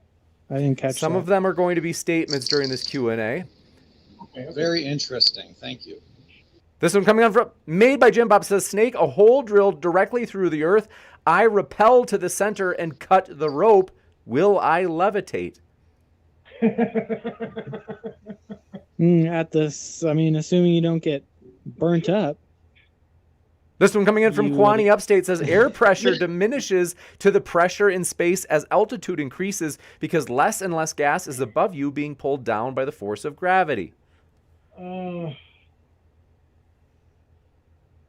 Mainstream science says gravity's not a force. These people don't know their own religion. It changed 100 years ago. Next question.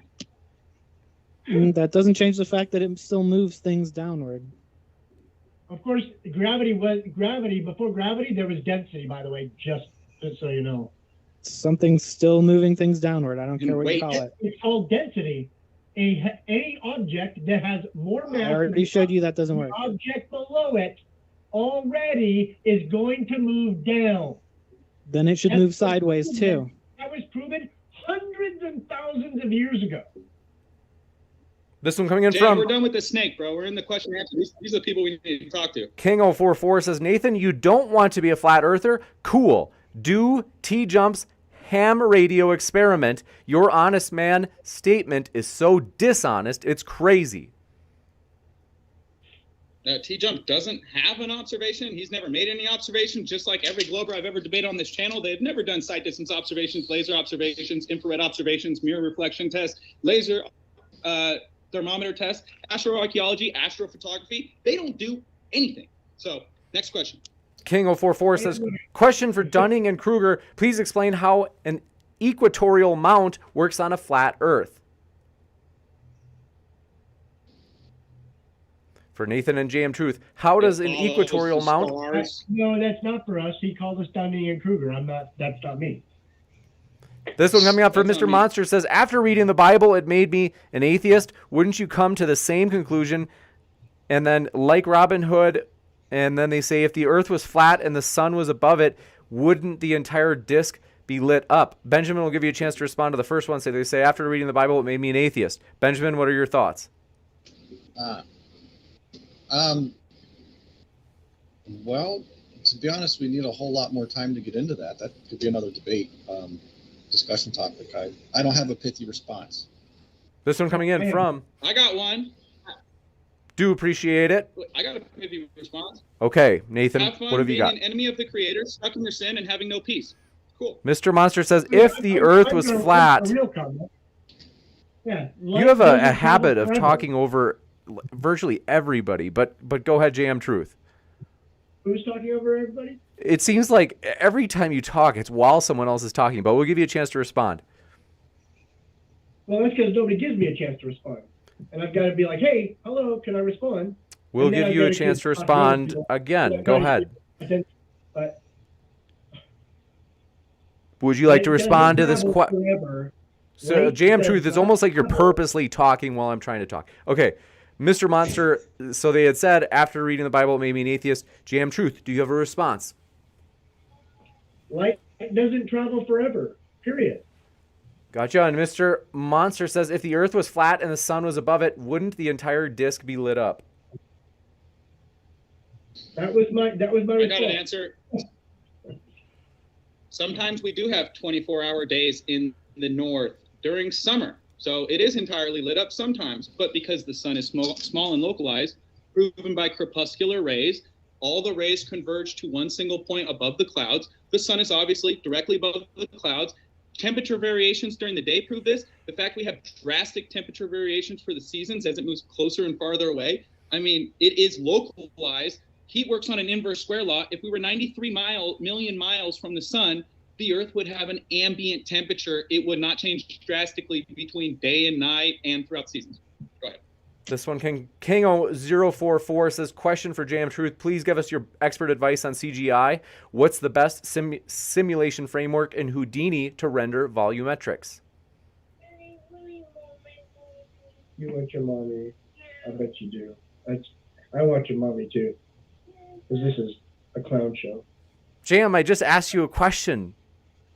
Yeah, you also just accused me of always talking over you, which I haven't done. I've tried to. Okay, so gosh. Okay, so the time I ask you a question, now you don't want to talk. Okay, well, Stupid Horror Energy says Red's Rhetoric has a video which shows the angular size of the sun doesn't change throughout the day. How is that possible if the sun is small and near?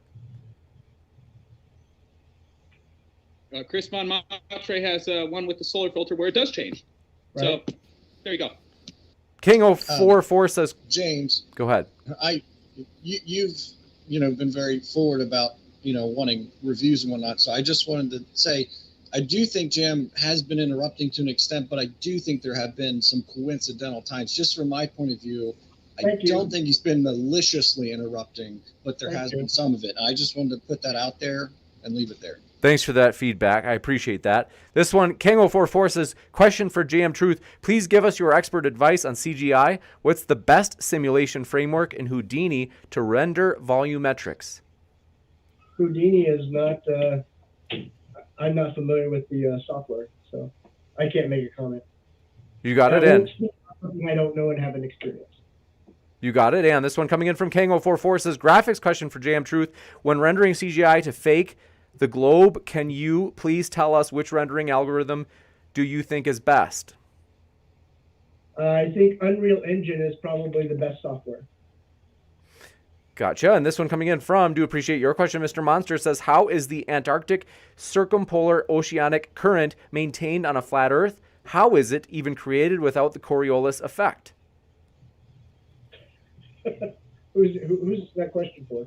Circumpolar, so it goes in a circle around the pole. The pole's on the outside. And I've never been to Antarctica. I haven't verified that even happened. I've seen no data for it ever. But I mean, it could work the same way that the fluid that goes for hurricanes, it spins in opposite directions, north and south of the equator. It could be some sort of electromagnetic wake that also influences the air and the water on Earth. Kingo44 says, question for JM Truth. When doing your CGI stuff, can you talk about your use of VDP or VDB to model and render the atmospheric effects? No, because I actually have CGI modelers now that do that for me. This one from Joe Schwartz says, maybe we're living on a flat surface inside of a ball. Yeah, probably. This one from Stupid Horror Energy says, argumentum ad document. This one from Mr. Monster says, I drop an apple, it falls. That to me is proof of gravity. Only beyond the atmosphere can I drop an apple and it won't hit the ground. Why deny evidence? Ask him to do it and show it. Like. Obviously, if you drop an apple in a bucket of water, it floats. That's how you bob for apples. So there's something else at play there other than the fact that the apple's hard and falls. This one from Made by Jim Bob says, Snake, at what size or mass do things start sticking to objects? Yeah, I'm not sure. I forgot. This one from Mr. Monster says, reading Leviticus in Hebrew made me even more of an atheist. Can't you see? And then they basically give you a chance to respond, whether it be Benjamin or JM Truth or Nathan. So to the last question to Snake, I think everything has a gravitational force to a certain extent. It's just isn't noticeable That's based true. on how big it is. For the second question, James, I'm sorry, I missed half it because I wasn't paying attention. What did you say? That was basically it. Okay. The Hebrew thing, there really wasn't a question there. I'm sorry if you feel more to be like atheist, but actually Hebrew is probably one of the greatest languages I've ever learned. This one from Will Stewart THFC Rant says, what branch JM and what was your AFSC or MOS or NEC? I've covered this before. I spent time in the United States Army, 12 years. I'm not going to go any further than that because I'm not going there anymore. I already, years ago, got into that, and the information's out there for people if they want to find it. I'm not gonna bring up my military record. You got it. Ozzy and Talk says, I have video showing Lake Erie curves away.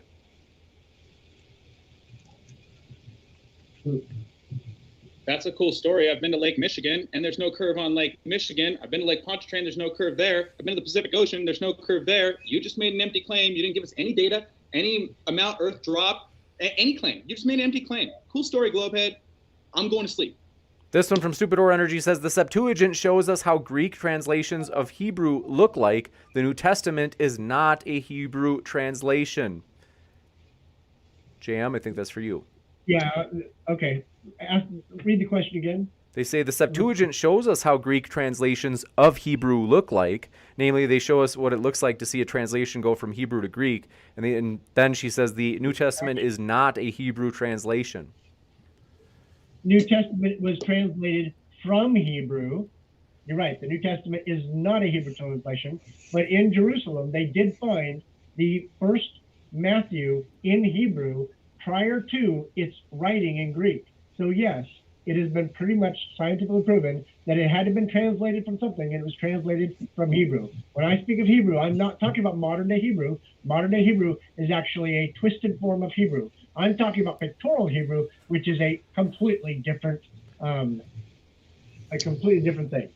I do think the Septuagint is the Greek version of the Old Testament, so I'm not actually sure that works. Like the question was. Yeah, it was. The question was kind of messed up, but yeah. This one coming in from, do appreciate your question. David Villar says, I personally destroyed Nathan in a debate twice, and I officially request a chance for a third beatdown. You chicken, Nathan. I've never heard of that guy. I've never heard of that guy. And that guy wants to debate me again after already debating me twice. I mean, I'm upset I have to debate Snake a second time. I didn't even know he was going to be one of the opponents here today. I don't like recycling Globers. I think that's boring, bro. It's like, once you dust your feet once, why are you trying to go for a hat trick? That's just weird, bro. Are you obsessed with me? This one coming in from, do appreciate your question. Area 85 Restoration says, since apparently Nathan is almost a neurosurgeon, ask him what the neurological disease MS is, including a description of the damage it causes. Man, we're here to talk about the flat earth, guys. Who cares, okay? You got it. This one coming in from, do appreciate your question. David Villar says, Nate is showing different brightness of the sun and lying, calling it different sizes. I'm sorry, Glober, that you couldn't figure out that was a picture of the moon.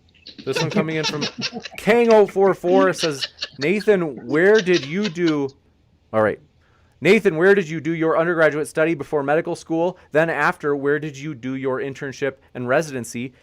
JM's Truth said you were almost a neurosurgeon. I said he had the intellect of almost a neurosurgeon, is what I said, actually. This one coming from David Villar says, even with aqueous glare, it doesn't explain why people thousands miles apart will see the sun the same size, 1/3 arc minute at the same time. Happens on a flat earth too. Next question. Yeah.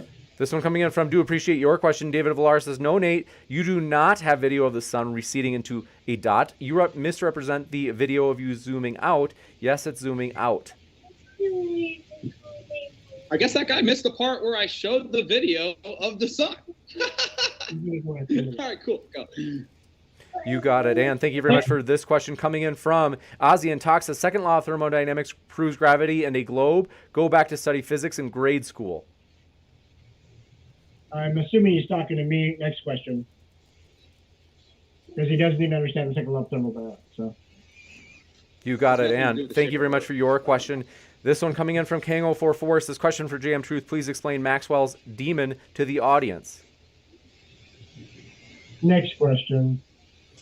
Is it, I mean, I think it is just a sincere, like, I don't think they're trolling.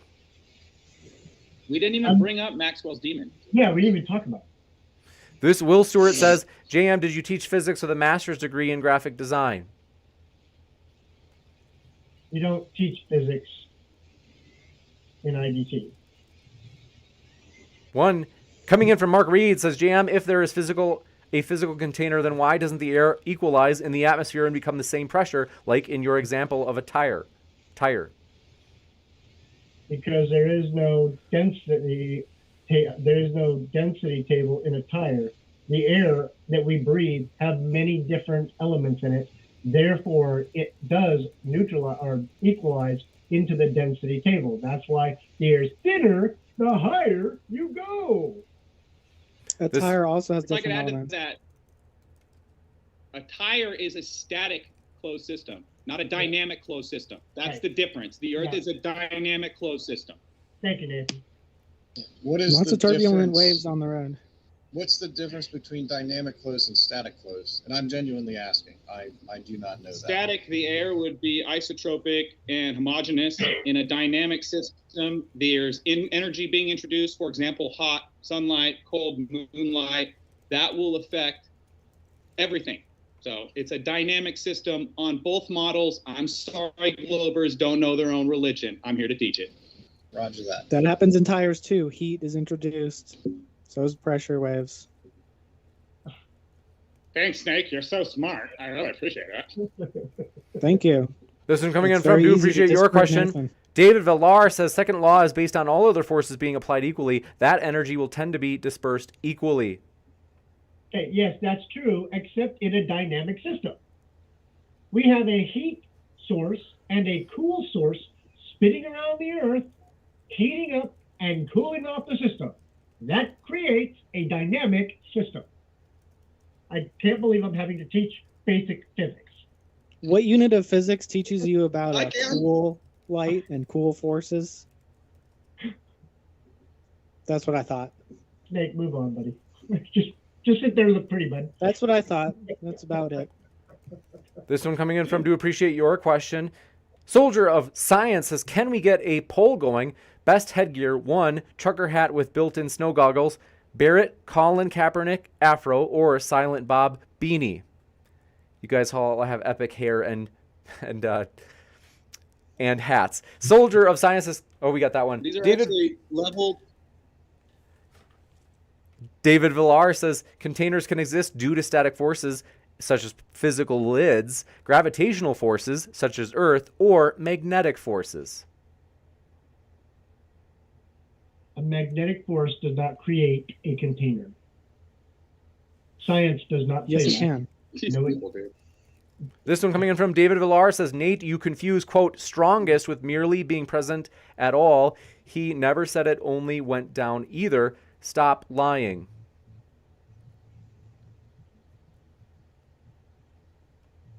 Aye, aye, Captain. This one coming in from, do appreciate it. LB Things, Stuff and More says, JM explains spherical excess in surveying. we didn't talk about surveying. Move on. Guys, listen, you can ask me all the questions. If we didn't discuss it or it wasn't in the debate, I'm not going to entertain it. This one from Displaced Gamer says, is the sun local, yes or no? Only, Nathan. Of course. This one from Hillside says, Nathan, what is the sun, moon, and stars' role in our reality? What purpose do they serve? Oh, that's a good question, but that could take a whole The other sky is for signs and seasons. So This one from David what Villar purpose they serve. says, it's colder at higher altitudes, Nathan. Yeah, that's because the sun's not hot, the earth is. That'll blow your mind. That's a good one. Hillside says, Benjamin, how can God be all-seeing with this spherical earth? Doesn't a flat or flat circle, such as Isaiah 40:22, make more sense? No, because the God I'm referring to, which is the Christian God, is omnipresent. He's not bound by any physical constraints. This one coming in from, do appreciate your question. Hillside says, oh, got that one. Stupid Horror Energy says, Reds also has a video of parallel anti-crepuscular rays being seen for a while on a plane, showing the sun is big and far. Red must be their priest. No, it's typical globe religion. I never tested it, but I know a guy. I have not. I've counted more times that people have quoted red than God in this. Seriously, holy cow! This one coming in from, Next. do appreciate your question. Nag Nooney says, what was the best CGI rendering engine in 1969? I'm assuming they're asking me. I think so. I'd have to go look it up. I don't know. I think that's a poke at the moon landing. Yeah, I know. It is. I know. I realize that. I'm kind of just letting shit go because it's just stupid. Yeah. This one coming in from, do appreciate your question. Will Stewart says, JM and AFSC is just an alphanumeric description of your job. It's not private information. Why not answer? I was an 1NR, or what is it? Sorry. 1 BN4/98C/K36A. Okay, why don't I answer it? Because I want to piss you off. That's why. This one coming in from the It doesn't matter. Crawdaddy Who cares? Right? Just because I want to be a jerk. says, I find it extremely suspicious People that you think something else. says I Sorry. find it extremely suspicious that you won't say what your job title was in the Army. Snake, I'm really aware that people think something else. I realize they're actually being jerks, but I've already asked Nathan. I've already been down this road, and I've embarrassed multiple people 5 years ago. in public 5 years with ago. my DD-214. I've also been in We already combat, did this 5 years and ago. I'm a disabled veteran. Thank you. Good for you. Sorry, Yeah, we James. went over this 5 years ago. This one coming in from, do appreciate your question. Joe Schwartz says, what is your favorite video game? Suppose we'll get this from all of you. Call of Duty. Nope, video games cause brain damage. I don't like any video games. They're system killers. They literally Farm cause brain Simulator. damage, guys. You gotta check this out. Oh, okay. Any other favorite games? My vote was for Farm Simulator. I'm still going with Skyrim. King Yeah, over. Skyrim's good too. I like Sky. Hey, James, I gotta go though. Okay. So, thank you so much, guys. It was fun. I appreciated it. Nathan, love you, bro. Love all you guys, actually. But peace and love. Thanks, And, Jam. Go home. Take Thanks, care. Jam. Yep. Appreciate it. Let me readjust the pictures here. It'll be a little bit scrambled for just a moment. But as I do, I'll ask the next question. Pat G says, to the Flat Earthers, if you ever cite the Bible, how did you determine that A, it's correct, and B, every other religious text is wrong? What was your method?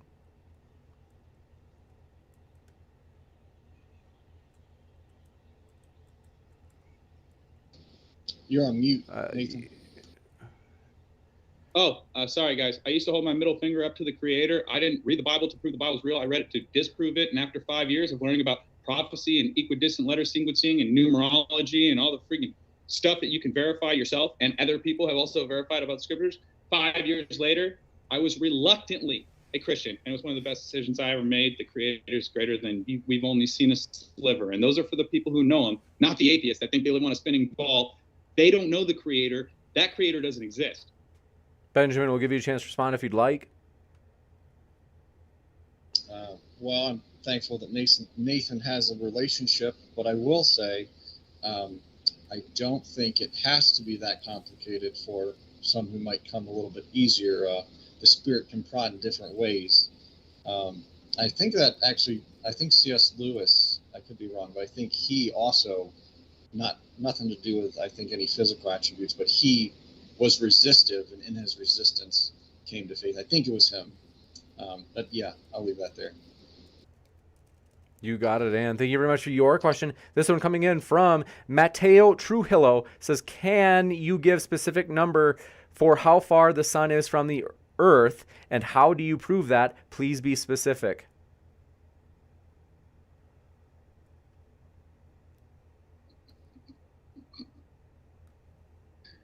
That's Not me. everybody.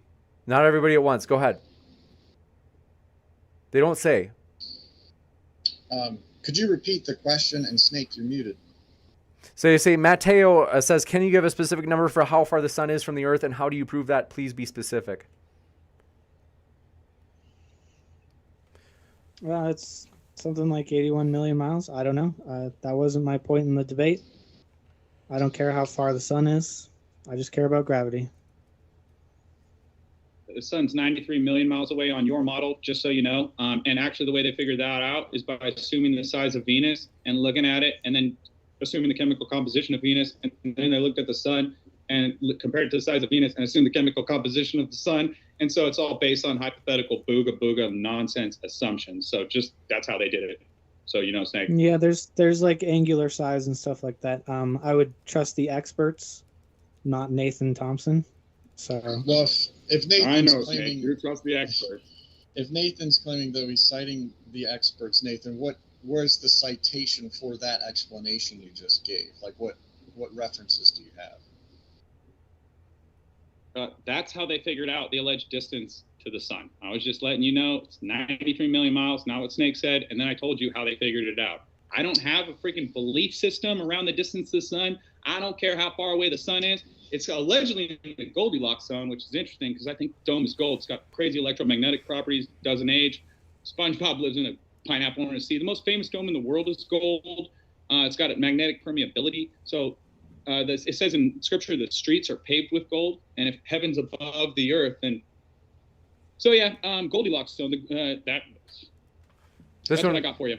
Coming in from Sunflower says, JM, are you, well, he's gone, said, are you currently under conservatorship?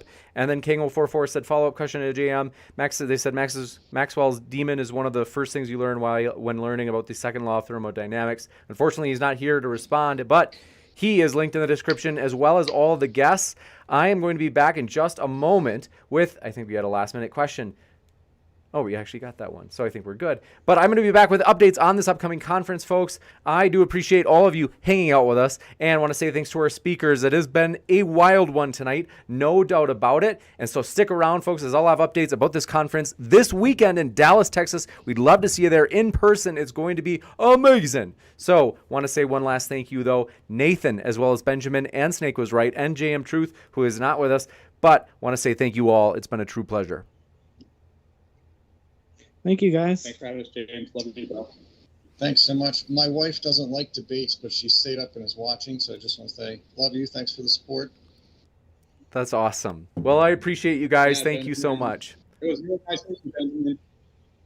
Yeah, it was nice working with both of you guys, too. Well, with that, I will be... And JM as well. You bet. And with that, I will be back in just a moment, folks. Thanks so much. Thanks so much, and I will be back in just a moment.